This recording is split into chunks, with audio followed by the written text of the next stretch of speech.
Selamat datang di program kita, Sesi Review. Pada kesempatan kali ini, kita akan membahas suatu topik yang saya kira sangat menarik untuk konteks Jawa Barat khususnya dan Indonesia secara umum, yaitu mengenai politik Sunda. Ya.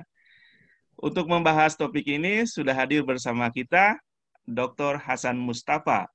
Beliau adalah dosen di jurusan Ilmu Politik, Fakultas Ilmu Sosial dan Ilmu Politik, UIN Sunan Gunung Jati, Bandung. Ya, saya kira kehadiran beliau dalam topik ini sangat relevan dan kredibel untuk membahas topik kita mengenai politik Sunda. Selain karena beliau sendiri orang Sunda, dan juga beliau mengajar di kampus yang berada di posisi di daerah Sunda, yaitu Bandung ya. Oke. Pak, saya ingin mengenalkan sedikit Pak Hasan Mustafa ini. Beliau adalah, kalau tidak salah, menyelesaikan S3-nya di UIN Syarif Hidayatullah Jakarta, Pak ya? Ya, betul. Ya. Dan pernah belajar beberapa bulan ke Cina, kalau tidak salah ya? Ya, di Nanjing Normal University. Ya. Oke, mari kita sapa dan temui tamu kita, Dr. Hasan Mustafa. Kang, apa kabar? Alhamdulillah, Samulihna. Di masih suasana bulan puasa, Kang ya? Mohon. Ya, Seperti betul. Lebaran. Ya, betul sekali. Oke. Kang, saya ingin mulai dengan pertanyaan pertama mengenai politik Sunda. Nah, sebenarnya apa yang dimaksud dengan politik Sunda itu dan bedanya apa dari politik eh, lainnya di Indonesia sekarang ini, Kang? Ya, jadi berbicara politik Sunda, sebetulnya itu dimensinya cukup luas. Tetapi secara garis besar, saya ingin melihat dari dua perspektif. Sebetulnya muncul dari kegelisahan ya, kegelisahan baik itu di antara akademisi maupun para budayawan dengan fakta bahwa meskipun etnis Sunda itu adalah etnis kedua terbesar di negeri ini, tetapi secara peran politik, terutama di kepemimpinan politik nasional itu masih belum signifikan, tidak sesuai dengan kuantitas yang ada faktualnya seperti itu. Sehingga mereka mencari-cari baik argumen secara akademis, terus historis dan lain sebagainya, sehingga muncullah geliat untuk berbicara tentang politik Sunda. Jadi politik Sunda itu mungkin semacam kegelisahan juga, karena kita tahu kalau menurut Mikihiro Murayama, kesadaran bangsa Belanda untuk mencatat etnis yang berbeda. Jadi dulu Belanda itu menyangka bahwa karena di Pulau Jawa hampir sama aja, Jawa misalnya Jawa Tengah, Jawa Timur. Ternyata di mulai abad mendekati ya abad 18 akhir terus masuk ke 19, terus sampai sekarang mereka mulai menyadari bahwa ada tradisi yang berbeda, terutama di Jawa Barat gitu. Dan Mikihiro Murayama menangkap segmen itu dengan cukup baik ya, dengan bukunya yang populer di kalangan kita akademisi Sunda, dan itu menjadi satu titik trigger bagi kita. Di samping juga satu kajian yang sudah pernah dikaji oleh Prof. Nina Lubis ya untuk penyelesaian disertasi doktoralnya di UGM. Itu luar biasa bagus. Jadi secara uh, saya melihat ada dua pola ya. Yang pertama secara akademis, yaitu di dunia kampus, kajian-kajian politik Sunda berbagai dimensinya. Untuk saat ini kajian pemikiran khusus tentang politik Sundanya sebetulnya masih belum utuh ya, masih terfragmentasi dalam berbagai penelitian baik berdimensi sosial. Intinya mereka lebih cenderung melihat penelitian yang sudah ada itu dari sisi kepemimpinan atau leadership kepemimpinan orang Sunda. Bahkan rata-rata itu dilakukan oleh dosen-dosen UIN ya, dosen UIN gitu. Karena eksistensinya kita, misalnya Pak Wadek kita ya, Pak Adon, saya melihat ada tentang tipologi kepemimpinan, ada kepemimpinan Sunda, terus Sunda Islami, terus ada juga Sunda yang agak lebih cenderung ke nasionalis. Misalnya beliau, kalau yang kepemimpinan Sunda itu Deddy Mulyadi, beliau meneliti. Terus ada yang religius itu di Tasik ya, waktu UU masih jadi bupati. Terus ada yang lebih agak metropolitan, yaitu Kang Emil sebelum jadi gubernur. Ternyata yang dua itu, Kang Emil sama Kang UU menjadi gubernur dengan wakil, dan Kang Dede menjadi anggota DPRD. Ya, ya. Jadi yang kedua dari lingkungan budayawan.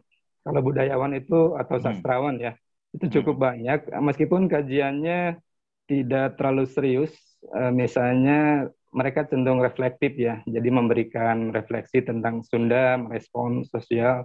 Misalnya Kang Asep Salahuddin. Asep Salahuddin itu mencoba mendialogkan antara keindonesiaan, kesundaan dengan keislaman gitu. Dan untuk saat ini beliau satu-satunya yang concern di bidang itu, dan cukup berhasil saya melihat dari beberapa kajiannya mampu membuka wawasan, termasuk saya juga. Kemarin ada acara beliau dengan bukunya Kitab Tritangtu. Tetapi ternyata dimensi Tritangtu yang beliau atau di dalam buku direfleksikan itu 3 komponen yang bersatu, yaitu keindonesiaan, keislaman, dengan kesundaan gitu. Dimensi yang lain sebetulnya ada di dalam konsep Sunda sendiri. Yang selanjutnya ada juga H.W. Setiawan misalnya, beliau sama juga merefleksikan dan membuat buku juga, catatan-catatan refleksinya dibikin dalam satu buku yang bagus, Tanah dan Air Sunda gitu. Dan dari keduanya kita melihat bahwa Sunda itu bisa dilihat tidak melulu secara geografis, tidak secara etnis ya. Melalui pendekatan manusia Sunda juga Kang Ayib menyatakan meskipun kita lahir di Sunda, tetapi ketika kontribusinya terhadap Sunda minim, sebetulnya ya perlu dipertanyakan kemanusiaan Sundanya gitu. Tetapi apabila meskipun ada orang yang di luar Sunda, tetapi memiliki kontribusi terhadap penghayatan Sunda sampai eksistensi Sunda, dan itu bagi Kang Ayib seorang sastrawan dan budayawan, termasuk akademisi juga, tetapi otodidak beliau, sehingga kurang mendapat, saya melihat ya tempat yang utuh lah kalau di kalangan akademisi gitu. Padahal saya lihat kajiannya cukup mumpuni, dan menurut beliau manusia Sunda itu seperti itu. Jadi dari akademisi dan budayawan kurang lebih seperti itulah. Nah, Kang, kalau kita mendengar kata politik Sunda, sebetulnya ada kesan bahwa ini ada masalah dengan politik Sunda gitu, Kang ya, sehingga perlu diangkat kembali ini isu ini, Kang. Betulkah begitu, Kang? Ya, betul sekali gitu. Ya, kembali kepada tesisnya Mikihiro Muriyama, karena kesadaran untuk mencatat tradisi Sunda, baik literasinya dan lain sebagainya, yang berbeda dengan tradisi di Jawa, meskipun ada di Pulau Jawa, itu berefek luar biasa. Berefek luar biasa. Termasuk penulisan sejarah Indonesia, misalnya Kamus Besar Bahasa Indonesia yang pertama itu ditulis oleh orang Jawa. Sehingga ada misalnya kata-kata yang menurut orang Sunda itu teh asli orang Sunda gitu. Tapi diklaim oleh karena yang menulis kamusnya orang Jawa itu berasal dari Jawa. Suatu saat Pak Haji Prosidi pernah diskusi dengan Muhammad Rum. Muhammad Rum itu orang Jawa, tapi dia bilang ke Pak Haji Prosidi bahwa sebetulnya Kabaya Bandung itu sebetulnya asli dari Sunda dan bukan dari Jawa gitu. Tapi maksudnya ini kata kabayanya atau bentuk kabayanya? Tradisi berkabayanya gitu. Tradisi berkabaya. Nah, itu sebetulnya kata Muhammad Rum. Tetapi Pak Ayib tidak bisa mengeksplorasi karena dia bukan ahli fashion katanya gitu. Tapi kejujuran Muhammad Rum pada saat itu menggelitik beliau gitu.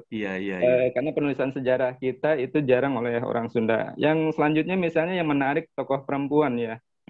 Di Garut sampai hari ini ada usaha yang sudah diusung oleh masyarakat sejarawan yang dipimpin oleh Nina Lubis, Prof. Nina Lubis, untuk mengangkat R.A. Lasminingrat, putranya R.M. Musa ya, yang temannya F. Holle itu sebagai pahlawan nasional. Sampai saat ini belum berhasil. Padahal eksistensinya sudah jelas, kiprahnya membuat sekolah keutamaan istri sudah jelas. Beliau lebih dulu dari Dewi Sekerta, bahkan Dewi Sartika ketika mendirikan sekolahnya itu mendapat kontribusi bantuan dari Lasminingrat karena dia istri bupati gitu, jauh sebelum era Kartini gitu. Kira-kira kenapa Kang belum berhasil Lasminingrat diangkat tuh, Kang? Kalau saya melihat karena pada saat media cetak ketika Lasminingrat lahir itu belum booming lah. Nah, era Kartini dan Dewi Sartika itu sudah masa media cetak mulai eksis di Indonesia, itu mulai publikasinya secara luas. Jadi Hmm. momentum publikasinya tidak dapat gitu. Saya Oke, kira ya, ya. mungkin analisis saya seperti itu untuk saat Oke, ini. iya, iya. Oke, oke, Kang. Oke, Kang. Kembali lagi ke kalau kita bicara politik Islam, sepertinya ini berkaitan juga dengan apa tanda petik lemahnya orang-orang Sunda berpolitik di nasional. Betulkah itu, Kang? Betul sekali. Jadi ada beberapa riset tentang karakter orang Sunda. Ya, karakter orang Sunda itu katanya lebih cenderung untuk mayunkeun nu sanes atanapi ya non tidak berani tampil di depan. Itu berbeda dengan karakter misalnya dari Jawa atau dari Minang. Yang kedua juga saya melihat Minang budaya merantau kita sangat, terutama orang Sunda. Jadi ada istilah bongkok ngariung gitu, nepi kakolot ya di satu daerah gitu. Dan itu mungkin semacam filsafat hidup yang menurut saya perlu dievaluasi juga karena kita tahu bahwa filsafat hidup itu akan memberikan bentuk ya. Kita tahu bahwa budaya di Makassar misalnya budaya merantaunya tinggi, The Makassar termasuk pionir eh, karena budaya pelautnya ulung gitu. Nenek moyang kita itu sampai menyampaikan Islam pertama kali kalau nggak salah ke daerah Darwin, Australia. Jadi kalau kita Iya, melacak Islam pertama di Australia itu jasanya The Makassar. Pada saat itu mereka mencari tripang. Tripang itu iya. semacam ya ini dari laut lah yang untuk dijual ke Cina gitu. Betul, Ada betul. jadi ada apa persinggungan antara Cina, Makassar kita orang Indonesia, terus Iya, dengan Australia itu luar biasa juga. iya. Nah, dari konteks akademik, Kang, apakah terdapat ada semacam pengabaian para ilmuwan terhadap politik Sunda, Kang? Kalau dari secara akademik sekarang sudah mulai muncul ya. Iya. Misalnya kalau dulu itu hanya kajian ya stensilan-stensilan, sekarang kemarin saya melihat ada beberapa artikel di samping yang reflektif dari H.W. Setiawan atau Asep Salahuddin juga ada yang misalnya kajian dari Hidayat 2018 terus Permana itu tentang Hmm. konsep Tritangtu Bumi. Yang pertama itu direfleksikan dengan konsep trias politika ya modernitas. Jadi Ya, di ya. kita itu di Muslim apa di Sunda kuno itu sudah ada konsep pemisahan kelembagaan kekuasaan gitu. Jadi berbeda dengan karakteristik kerajaan di yang lain, di mana raja itu memegang utuh otoritas sepenuh-penuhnya. Di Sunda sebetulnya ada filosofi Hmm. Tritangtu di Buana. Jadi pemisahan Prabu, Rama, dan Resi. Ya, ya. Prabu itu unsur tokoh-tokoh yang difigurkan karena memiliki nilai Hmm. kedekatan tirakat lah gitu, dekat dengan Ya, Tuhan, ya, sehingga memiliki analisis ilahiyah lah kalau bahasa kita mah. Yang ya. kedua ada Rama, Rama itu ya untuk ngurus pemerintahan dan ada Resi, Resi itu pengambil kebijakan tingkat duniawi melalui pertimbangan-pertimbangan ke itu. Sekarang udah mulai muncul, termasuk ada juga tesis tentang pemikiran politik Sunda Hmm. ya antara Iwa Kusuma Sumantri, Juanda, sama satu lagi tokoh perempuan. Ya, Saya ya. kira itu sebuah kabar baik ya, meskipun perlu lebih apa? Perlu lebih dieksplor lagi kekuatan ini Ya. karena kita tertinggal jauh dengan terutama Hmm. tetangga kita ya, kajian politik Jawa dan lain sebagainya itu sudah luar biasa. Karena itu Iya, iya. tadi saya melihat bahwa kesadaran Belanda, kita kan dijajah oleh Belanda, terus segala sesuatu yang ada dari Belanda sebetulnya menjadi masa lalu dan yang menghinggap ke dalam narasi masa kini juga gitu. Dan itu Iya, nggak iya. hilang gitu. Jadi kajian ini karena kesadaran terhadap Sundanya telat, ya eksistensinya juga akan seperti itu. Ya. Kalau perhatian pengkaji dari Barat sendiri ya, atau luar negeri secara umum, adakah yang meminati kajian tentang politik Sunda secara spesifik dibanding dari politik Jawa misalnya? Saya melihat misalnya Prof. Julia Millie dari Nah, Australia. ya, Saat ini baru Australia ya, yang ya, ya. cukup ini bahkan Pak H.W. Setiawan juga pernah diundang di Hmm, Australia. Sementara kalau di politik secara umum ada yang dari Cornell misalnya penelitian dan lain sebagainya itu masih tentang Jawa, menak di Jawa ya secara umum dan itu ya, ya. menjadi bahan penulisan disertasi juga oleh Bu Nina. Tapi kalau secara spesifik Sunda itu saya Mm-mm. kira masih belum belum terlalu terlihat ya. Iya, masih Masih masih minim stensilan ya lah. perhatiannya Ya ya. masih minim lah. Iya, iya, iya. Baru Julia Millet itu beliau Prof. Julia Millet itu mengkaji tentang awalnya dari ceramah-ceramah Ayat Ghazali gitu di Ya, Tatar oke. Sunda, terus Ya. ditranskrip ke dalam bahasa tulisan dan jadi bagi kita mungkin sederhananya ceramah biasa, tapi bagi orang gitu itu memiliki dinamika tersendiri gitu. Betul, betul. Dan saya kira kita sebagai orang Sunda seharusnya harus lebih bangga dengan kesundaan kita ketimbang orang lain gitu. Oke. Jadi sesuatu yang kecil atau biasa di kita sebetulnya kalau dikaji secara eksplorasi itu bisa memberikan dampak signifikan di dunia akademis, di dunia global ya, tataran Ya, ya. internasional. Nah, bagi orang Sunda sendiri apa manfaatnya kita mengangkat isu politik Islam ini, Kang? Politik Sunda. Ya, politik Sunda, sorry ya. Ya. Pertama, mereka akan memiliki kesadaran bahwa politik Sunda itu sesuatu yang historis ya, Oke. sesuatu yang historis, terus dan tidak kalah dengan pemimpinan yang lain. Salah satu contohnya misalnya konsep Tritangtu di Ya, bumi ya. itu bisa mengimbangi gagahnya gagasan Trias Politika Montesquieu dan itu saya kira temuan yang luar biasa. Tapi tentu saja perlu dikaji secara elaboratif ya, secara akademis sehingga tesis ini betul-betul menguat gitu. Ya. Hmm. Nah, Kang, kalau kita bicara tentang politik Sunda, kira-kira figur sekarang, figur Sunda atau tokoh politik Sunda, katakan tokoh Sunda yang mewakili uh, apa itu model politik Sunda itu siapa, Kang? Ada nggak, Kang? Kalau saya melihat meskipun terlepas dari tidak yang namanya manusia pasti ada plus dan Ya, minus, saya menaruh harapan sebetulnya terhadap Kang Emil. ya, Kang Emil itu generasi yang tahu dimensi modernitas, tetapi unsur kesundaannya di samping tarikh agamanya juga cukup bagus. Saya kira untuk saat ini ya kalau kita berbicara mau tidak mau ya konstelasi 2024 lah. ya. Figur Sunda yang saya kira yang agak memungkinkan dan memiliki peran ya Kang Emil gitu. Tapi saya Kalau lihat dia di sepertinya kurang terlihat kesundaannya. Yang lebih kental justru dari Deddy Mulyadi misalnya. betul sekali kalau dilihat dari sisi Sunda secara primordial ya. Tapi kalau Sunda secara operasional sistem saya kira beliau akan mampu karena kalau dalam bahasa saya mengutip pendekatan agama dan negara ya di Iya, mana iya. ada tiga unsur. Jadi Sunda dengan Indonesia itu pertama ada yang memisahkan, terus ada yang substansialis, ada yang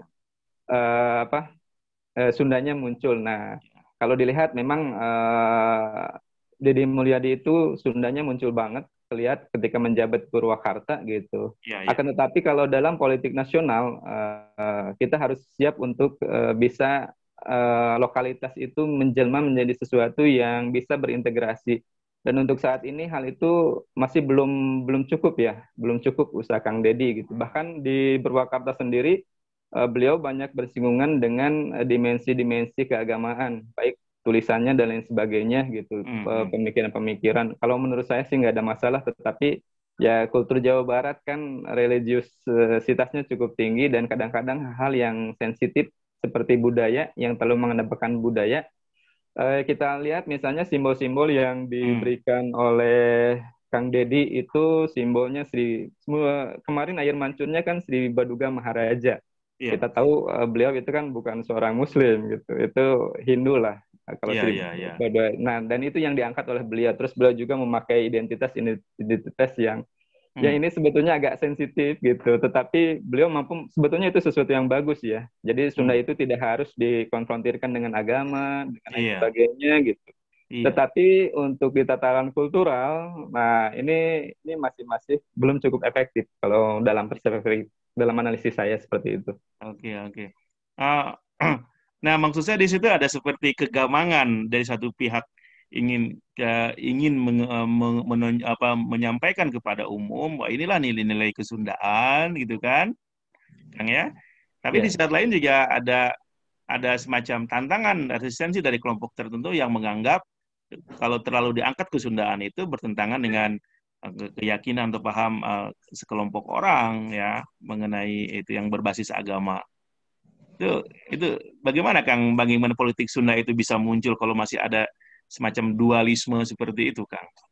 Saya kira untuk saat ini figur jadi harus ada tokoh yang bisa kalau dalam bahasa saya memadukan antara Dedi dengan Kang Emil.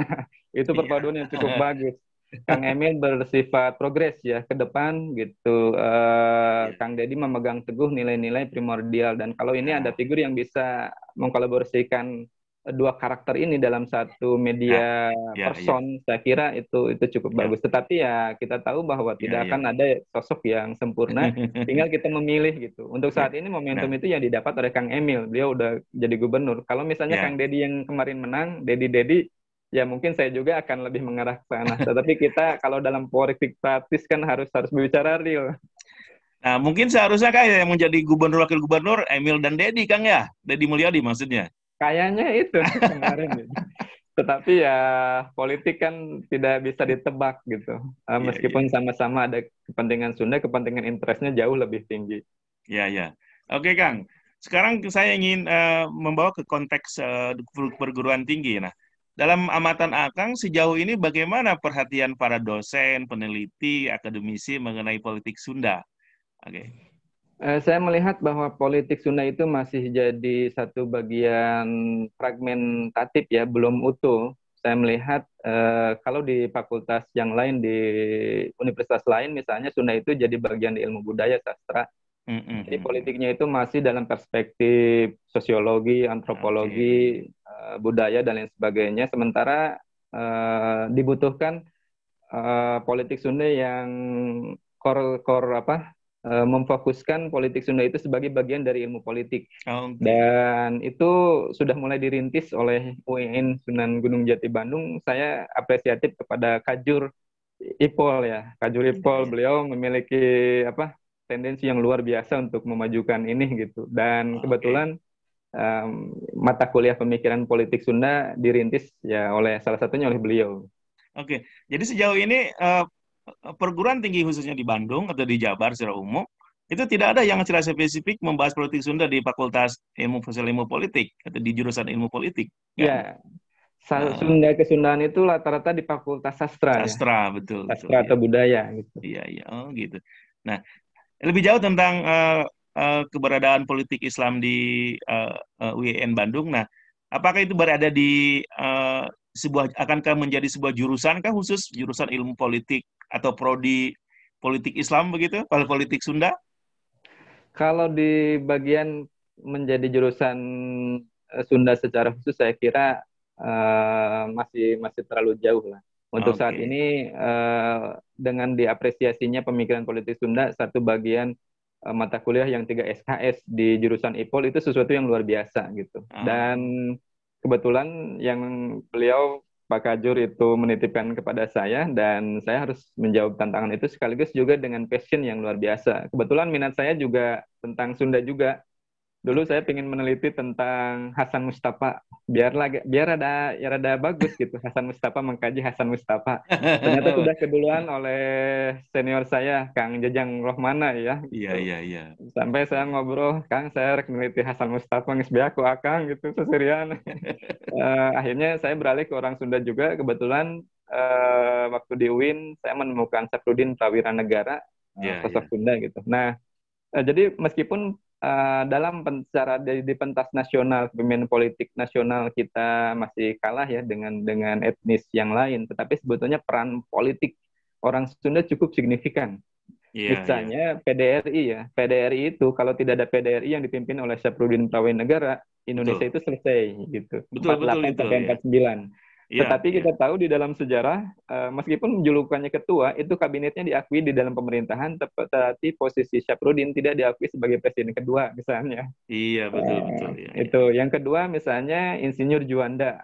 Ya, Insinyur Juanda Mhm. itu kan zona ekonomi eksklusif. Deklarasi Juanda itu membuat wilayah NKRI itu wawasan Nusantaranya kelihatan gitu. Iya, iya. Tetapi peran beliau di dalam sejarah seolah-olah ya ya lep sedemikian rupa gitu. Oh, Ini iya, persis betul. dengan yang dialami oleh Tan Malaka. Tan Malaka Mhm. adalah istilah republik berasal dari tulisan beliau gitu. Tetapi ya karena kedekatan beliau dengan Partai Komunis dan lain sebagainya, kita tahu bahwa Iya, iya, iya. fase Indonesia sebelum 65 dengan setelah 65 penulisan sejarah Iya, kita iya. memang sangat berbeda gitu Betul, dimensinya betul. gitu. Nah, Dan ini berpengaruh juga gitu. nah Kang, sekarang politik Sunda mm, realnya masih dalam bentuk sebuah mata kuliah, Kang ya. Ya, betul. Ya. Nah, yang pertama menggagasnya Kang Hasan sendiri atau bagaimana, Kang? Ya, kita sering diskusi ya. Saya dengan Ya, Pak Kajul sering ya. diskusi dan beliau melemparkan gagasan, kita menanggapinya. Karena ketika beliau melemparkan tidak ada yang berani mengampu juga. Itu nantinya Mm-mm. jadi blunder. Kebetulan beliau melemparkan gagasan, saya siap. Ya udah, kita eksis aja gitu. Ya, Bismillah aja gitu. Dan kita masih meraba-raba sebetulnya. ya, betul, betul. Jadi saya ingin memberikan satu warna baru. Di samping saya juga masih belajar gitu. Karena core Ya, pemilikan ya. politik Sunda itu bukan spesifikasi keilmuan saya. Tapi ya karena sebagai orang Sunda, saya memiliki tanggung jawab juga untuk menghadirkan ini menjadi satu dunia yang utuh. Oke. Meskipun ini rintisan, seperti kata Pak Ketua Jurusan, mungkin nanti yang mengembangkannya sebetulnya generasi kedua atau generasi ketiga. Kita hanya merintis mungkin di kurikulum, terus nanti juga ada semacam lab politik untuk pemikiran politik Sunda gitu. Dan Ya, saat ya. ini kan sebetulnya kalau Sunda dalam dimensi kultural, budaya dan lain sebagainya itu sudah cukup Ya, banyak ya. lah di UPI, di Unpad, terus juga penerbit Kiblat, pusat studi Sunda, terus Sunda Ya, ya. Layana, penerbitan dan lain sebagainya itu udah cukup gitu. Tetapi Ya. kalau kita mengkaji spesifik ilmu politiknya, mungkin rintisan rintisan kalau tulisan-tulisan sudah cukup banyak gitu. Ya, ya, Tetapi ya. kalau menekuni dalam satu titik fokus yang utuh, saya kira baru dirintis di sini ya. Ya. Nah, saya juga kalau itu saya sudah lama cukup gelisah juga tanda petik tentang Sunda ini, maka saya kadang terbesit karena sesuai dengan jurusan saya untuk ada khusus mata kuliah tentang sosiologi Sunda gitu kan. Bagus itu, bagus itu dan itu harus Ya, didiskusikan gitu. iya betul. Nah, Kang, sejauh ini mata kuliah itu bagaimana respon mahasiswa, Kang? Respon mahasiswa itu karena rata-rata yang dari Bandung ya, terutama itu orang Sunda, mereka tergelitik juga gitu. Ternyata ada tokoh-tokoh yang disajikan, misalnya Bagus Rangin, inspirasinya itu dari agama, itu hampir sama dengan Hmm. Pangeran Diponegoro gitu.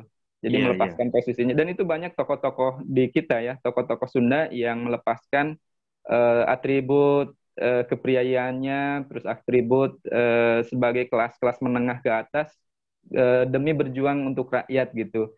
Dan Iya, iya. jadi kalau kita melihat Baba Diponegoro misalnya, Diponegoro dengan inspirasi dari Turki Utsmani, beliau itu terus Nah, menginspirasi perjuangan kepada Belanda di Sunda juga sebetulnya Bagus Rangin dan lain sebagainya cukup banyak gitu. Tetapi iya. ekspos atau perspektif sejarah dalam melihat posisi Sunda saya kira sangat lemah sekali. Dan ini ya Betul, tugas kita betul. semua untuk bisa mengeksiskan itu sehingga kita bisa layak lah kajian Iya. politik Sunda ini di samping pemikiran dan praktisnya juga memiliki eksistensi yang setara equal dengan kajian politik yang lain.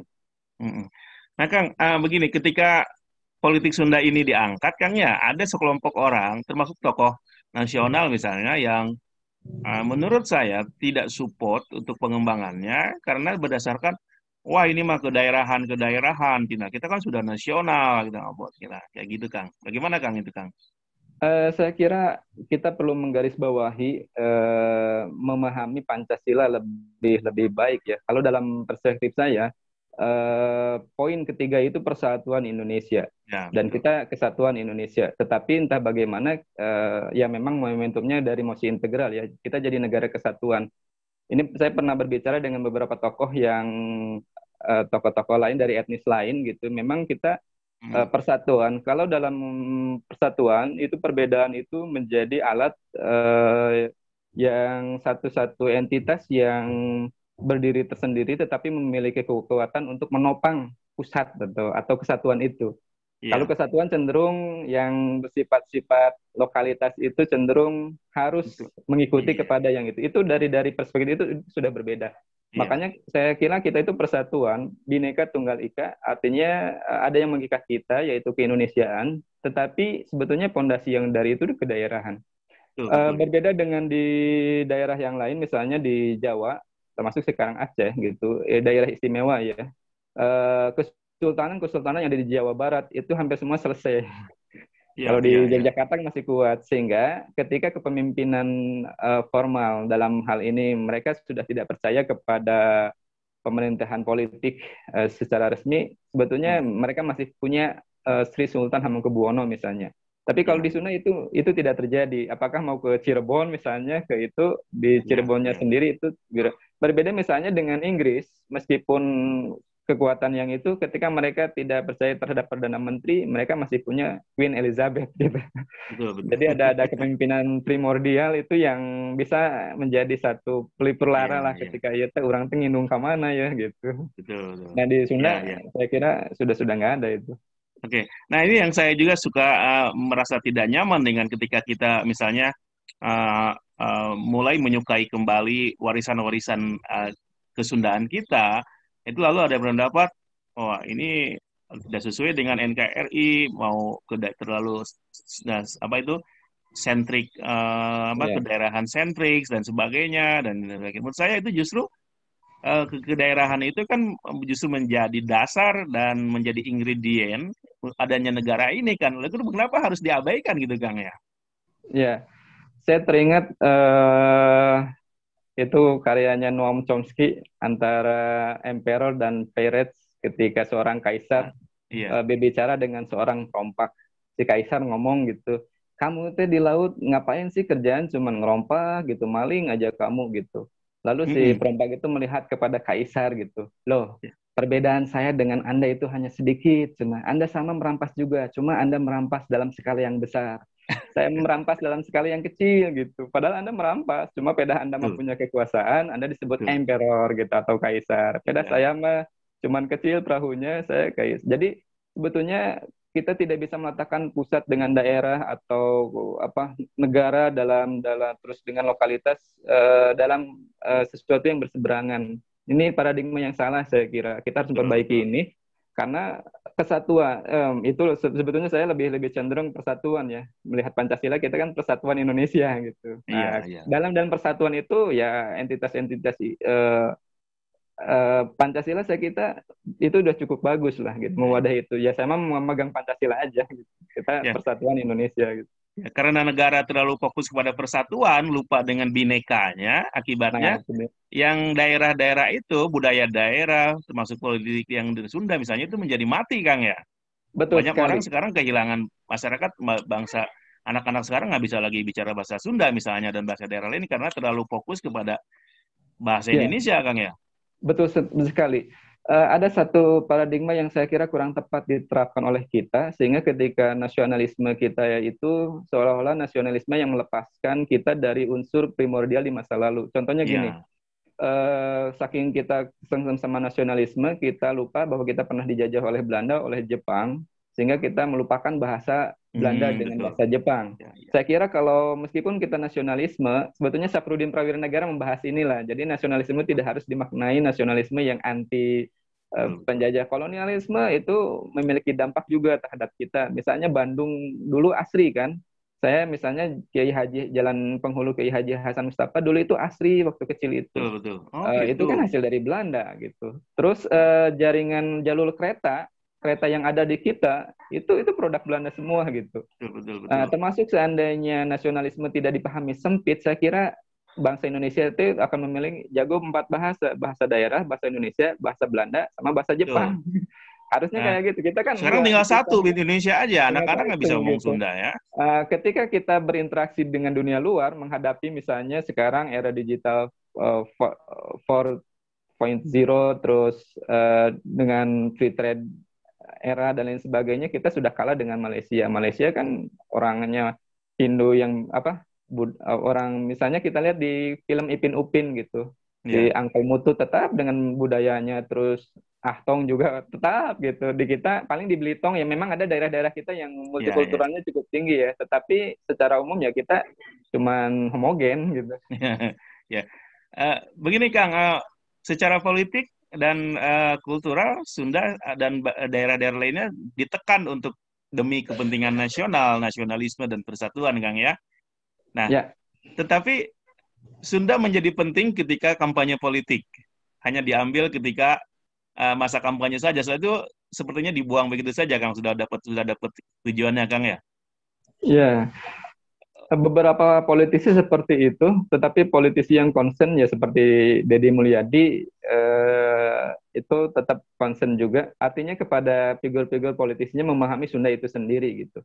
Ya, Dan ya. keterusan kita dari sejarah masa lalu, karena memang kajian-kajiannya, saya sendiri ketika mengampu mata kuliah ini kaget gitu, tokoh-tokoh Bagus Rangin, terus Hasan Arif, dan lain sebagainya, termasuk Lasminingrat gitu. Ya, ya. Intelektual Sunda pertama yang ternyata lebih eksis jauh dari tokoh-tokoh yang lainnya. Hmm. Kajian seperti ini perlu karena sejarah itu kan ada perspektif, selalu ada perspektif yang baru gitu. Kita tahu Ya, tokoh-tokoh perempuan di zaman kerajaan Aceh misalnya banyak sultanah-sultanah gitu. ya, betul, Tapi yang betul, tidak eksis dalam sejarah kita gitu. betul. Dan saya apresiasi misalnya kepada Kang Jajang Rohmana ya, mencoba menerapkan Sunda dalam perspektif Islamic Studies. Itu cukup bagus gitu dan memberikan warna baru. Misalnya informasi dari di jurnal yang terbaru tulisan beliau tentang Hasan Mustafa menyangkut-nyangkut tentang Teguh Umar, memberi informasi juga kepada Sunokogronya, itu kan luar biasa gitu. Ya, ya, ya. Ada itu tulisannya tentang itu, tentang Teguh Umar di jurnal kita, Journal of Asian Social Research, mengenai uh, adab etika yang justru ditulis oleh Hasan Mustafa di atas permintaannya Teguh Umar, supaya menjadi petunjuk bagi orang-orang Aceh bagaimana berperilaku bersikap ketika berhadapan dengan orang Belanda. Ada itu, Kang. Ya, Nah, saya belum baca tuh, ya itu nanti di jurnal kita, bagus tuh. jurnal JSSR ya. Nanti saya akan Ya, share. ya. Nah, Kang, ada kesulitan nggak dalam mencari referensi mata kuliah politik Sunda, Kang? Referensi untuk saat ini lumayan cukup melimpah ya. Tetapi untuk saya sendiri mungkin salah satu kelemahan saya lemah di dalam bahasa Belanda gitu. Karena untuk Oke. mengakses sumber langsung itu ya kita mau tidak mau itu dari University Leiden dulu kan KITLV, dan itu sebetulnya yang dialami oleh Bu Nina Lubis juga gitu. Saya kira mungkin untuk saya sendiri PR kedepannya itu ya. Jadi saya harus menguasai bahasa-bahasa asing untuk di bidang Sundanese Studies gitu, studies Nah, Sundanese ke Studies, depan. oke. Ya, gitu. Nah, saya ingin bagaimana dengan kampus kita sendiri, UIN Sunan Gunung Jati Bandung? Apakah sudah cukup memperhatikan Sunda dan kesundaan? Kalau dalam saya melihat kalau di Fakultas Adab ya terus di fakultas yang lainnya concern kepada Sundanya sudah cukup. Misalnya di Adab paling banyak ya di Ya. Adab beberapa tulisan-tulisan saya melihat misalnya Pak Muslim Muflih ya Muflih Hart, nah, aslinya itu Muflih Kang Muflih ya. Kang Muflih itu cukup concern juga ada tulisan-tulisannya gitu. Terus Ya. Pak Asep Samuh juga Prof Asep Samuh saya melihat juga di adab, cuma ya itu biasanya relasinya dengan humaniora terus Ya, dengan ya. sejarah dengan sosiologi antropologi, sementara kalau kajian ilmu politik secara khusus ya mungkin baru di UIN, tapi saya kira itu saling Oke. membantu dan kita menguatkan yang sudah ada. Ya. Nah, apakah kesundaan dan Sunda itu menjadi semacam salah satu arah kebijakan dalam bidang kajian yang akan dikembangkan oleh UIN secara keseluruhan gitu, Kang? Oleh Rektor Hula secara umum bahwa Sunda itu akan menjadi semacam mainstream kajian yang akan diangkat di kampus kita. Untuk saat ini saya belum merasakan atmosfer itu ya. Saya belum merasakan atmosfer itu. Jadi arah ke sana saya kira berbeda misalnya kalau kita berbicara UIN Jogja Betul, atau betul. UIN Jakarta, itu mazhabnya saya kira udah cukup jelas gitu. Betul, betul. Kalau UIN Bandung saya kira mohon maaf gitu karakter Sundanya yang feodal itu masih ya masih masih terbangun, dan ini saya kira harus di ini kalau akademis itu harus bersifat terbuka. Misalnya di kita ada lembaga kajian riset yang di luar UIN, dan itu harus diapresiasi sebagaimana misalnya di kampus UIN Jakarta ada PPIM ya, Betul, dan itu betul. diapresiasi sehingga menjadi satu bagian, muncul juga studi Islamika. Nah, Saya kira nah, kita masih proses ke depan lah. ya. Jadi dengan kondisi yang sekarang, saya kira atmosfer itu belum terbangun, dan saya kira ya Ya. tugas kita untuk ke depan bisa membangun solidaritas ini. Ya. Nah, kita kan masalahnya begini, UIN itu ada di Bandung. Kita sebutlah sekarang orang menyebut itu sebagai pusat Tatar Sunda sekarang ini gitu ya. Nah, kan secara sudah menjadi hal yang logis kalau Sunda menjadi salah satu arah kebijakan utama di kampus kita kan. Salah misalnya menjadi Kesunda itu menjadi kajian utama di mana misalnya mengarahkan kajian yang lebih serius tentang kesundaan, bukan bersifat individual yang seperti Akang tadi sebut tadi kan. Betul sekali, seharusnya seperti itu dan itu harus kita men-trigger kembali ya Ya, political will dari pimpinan-pimpinan yang di atas gitu. Kita ya saya kira seperti misalnya secara kecil ya Prodi IPOL memasukkan mata kuliah ini itu sebuah eksperimen yang baru dan itu perlu hmm. diapresiasi gitu. Ya, ya, ya. Tetapi kadang-kadang ya kalau misalnya wilayah akademis sudah padukan dengan wilayah politik. Nah, ini yang saya kira Ya, birokrasi dan lain sebagainya ini yang mempersempit sebetulnya langkah kita gitu. ya, ya, Dan ya, ya. kalau bisa ini disterilkan silahkan berjalan lah gitu. Saya kira Bukankah itu bukankah itu akan menjadi bagus kalau misalnya kesundaan diangkat dalam kampus kita akan menjadi semacam branding, salah satu brand dari kampus kita, misalnya harusnya kan? seperti itu. Ya, Harusnya seperti itu kita memiliki ciri khas gitu kepriangan kita, terus kita berada di wilayah Tatar Sunda.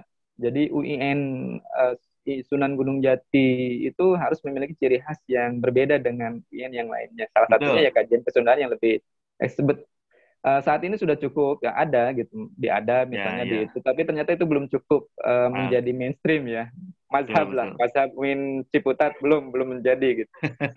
Misalnya bagaimana kan penting tuh bagaimana sebenarnya relasi antara Islam dan Sunda gitu kan, Kang ya. Nah, Ya itu. ya. Nah, kira-kira dalam pandangan Akang, kenapa itu sampai sekarang belum menjadi kebijakan penting di kampus kita, Kang? Eh, entah saya kurang kurang bisa melihat ya tapi kalau saya merasakan mungkin karena itu sudah ada di Unpad ya pusat studi sudah Oh, seolah-olah itu sudah selesai gitu padahal menurut saya kita bisa mencari titik yang berbeda gitu atau mungkin kajian itu sudah ada di Unpas atau di UPI gitu padahal saya kira ya inilah saatnya kita bisa melihat dari sisi perspektif yang lain dan saya kira betul. harus ada kinerja atau interkoneksi ya antara IPOL misalnya dengan Fakultas Sejarah, Adab dan lain sebagainya.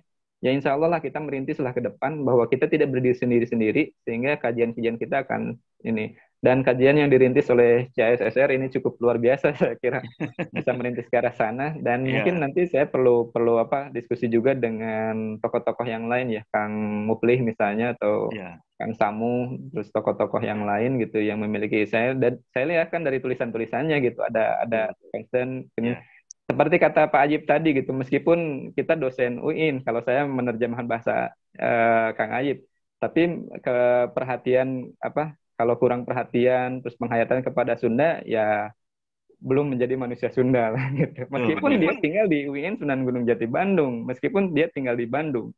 Ya. Tetapi ketika meskipun dia bukan lahir di tataran Sunda memiliki kepedulian, terus penghayatan dan concern yang cukup bagus terhadap Sunda, itulah manusia Sunda gitu.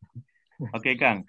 Nah, bagaimana prediksi Akang tentang Sunda di masa depan? Kalau kita, apakah akan tetap ada kah ya, di negeri ini?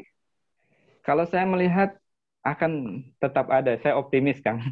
Ya, Bahwa Sunda itu akan tetap saya sendiri dan memang dibutuhkan tokoh-tokoh yang seperti kita gitu. Jadi perlu ya. diperbanyak lagi. Jadi identitas kita bisa berintegrasi lah. Kita Muslim, kita Sunda, kita dalam konteks keindonesiaan dan itu harus harus dibangun. Dan saya di rumah bahasa Sunda kan, terus Ya. anak-anak saya dimimiti.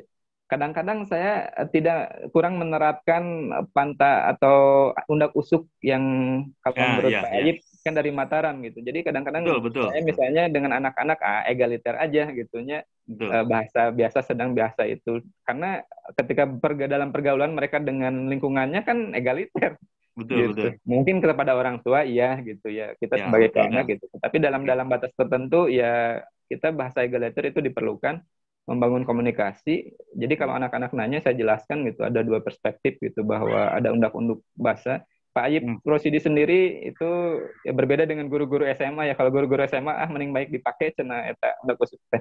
Kalau Pak Ayib kan tahu historis itu dari Mataram gitu. Betul, betul. Makanya misalnya bahasa Banten itu kasar menurut kita, kita yang sudah Ya, terpengaruh oleh Mataram. Ada bahasa untuk atas, menengah, dan bawah gitu. Oke, saya setuju itu.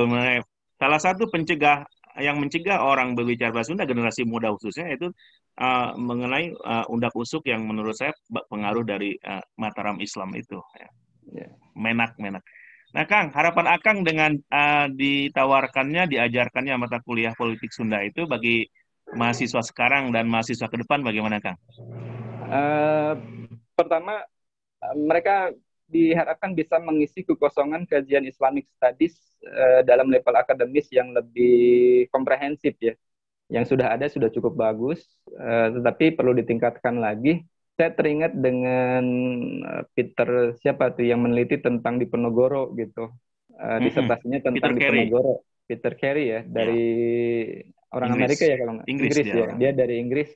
Terus saya tertarik Hmm. bahwa ada satu kritik beliau gitu. Jadi saya tidak ingin menjadi sejarawan yang berdasarkan pesanan gitu, sejarawan proyek gitu.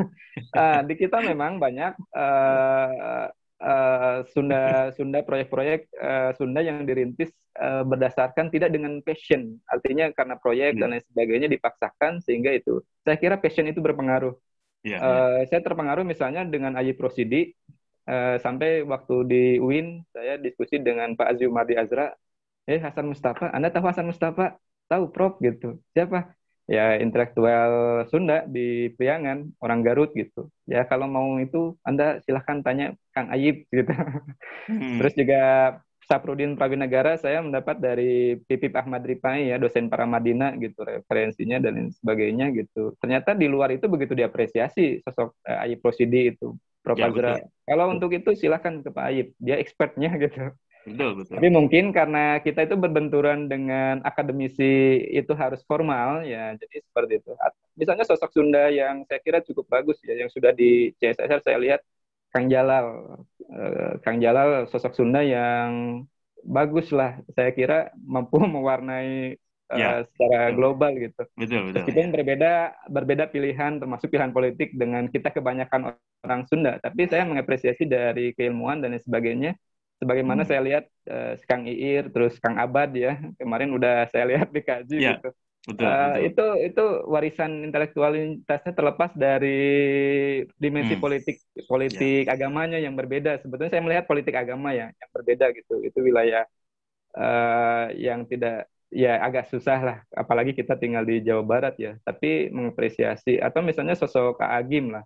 Agim Sunda ya. tetapi di pentas nasional itu memiliki peran lah. Betul. Saya kira sosok-sosok itu yang diperlukan gitu. Jadi Ya, kita tidak perlu menjadi orang lain, kita perlu menjadi diri sendiri. Kita melihat ya. kalau Kak Agim, oh karakternya kia, orang merujuk ke beliau. Kalau Kang Jalang, orang pasti yang dibutuhkan itu betul sekali kata Kang Ir, kehilangan beliau itu sesuatu kehilangan yang luar biasa. Oke. Generasi 90-an ya 99 termasuk saya itu masih terimbas ketika ya apa karya-karya itu bermunculan ya, karya-karya Ya, pengembangan terus ya. pergerakan-pergerakan itu cukup ini gitu. Ya. Angkatan kita sebetulnya terpengaruh dengan suasana seperti itu dulu. Oke. Oke, Kang, kalau boleh saya simpulkan, Kang ya, walaupun simpulan sementara, Ya. bahwa apa yang akan lakukan sekarang ini, baik secara pribadi atau di jurusan ilmu politik FISIP kita, itu merupakan sebuah upaya untuk mencapai Tritangtu itu, ya kan?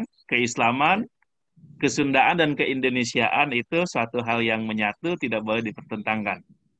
Betul, Kang ya? Ya, betul betul. Oke.